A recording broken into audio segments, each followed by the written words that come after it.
जय श्री राधे कृष्ण जना जना चैनल आपण मानक स्वागत।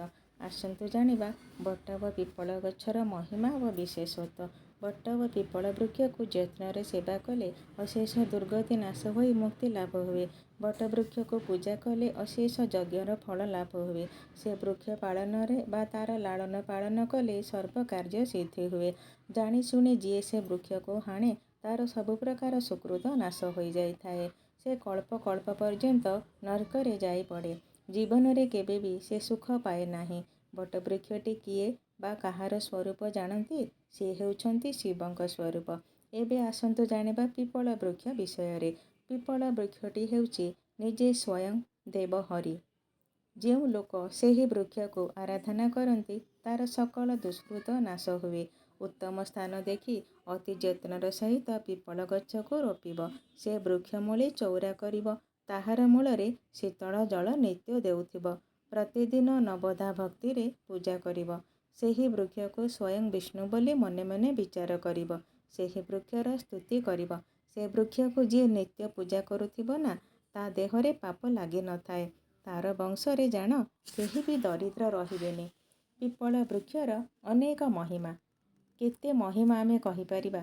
जेते दिन पर्यंत ए पृथ्वी थिब सेते दिन पर्यंत जान तांकर कूल पवित्र थाए। एहा हेउछि सत्य सत्य एवं सत्य। आहुरी केतेक पुराण रे कुहा होइछि पिपल वृक्ष हेउछि चतुर्वर्गदानी बा चौवर्गदानी माने चतुर्वर्ग माने धर्म अर्थ काम मोक्ष सबु मिली थाए। एही वृक्षर महिमा एते जे तार शेषर सीमा न थाए। सकल तीर्थ हेउछि पिपल वृक्ष तले। पिपल वृक्ष स्वयं नारायण तुल्य अटंती। तेणु करी तो सेही वृक्ष को महास्थावर कुहाଯାଏ। तेणु सेही वृक्ष को केबे भी असम्मान करिबेनी। सेही गछर अपराधी को ब्रह्म हत्या पातक लागि थाए। जेते पत्र वृक्षरू झड़ी पड़ी थाए सेते वर्ष नरक कुंडरे पड़ी थाए। सेही विष्णु वृक्षरू पत्र तोलिले जान से ब्रह्मांक अंगुली छेदन करुछंती। तेणु केबे भी पिपल गछर पत्र तोलिबेनी।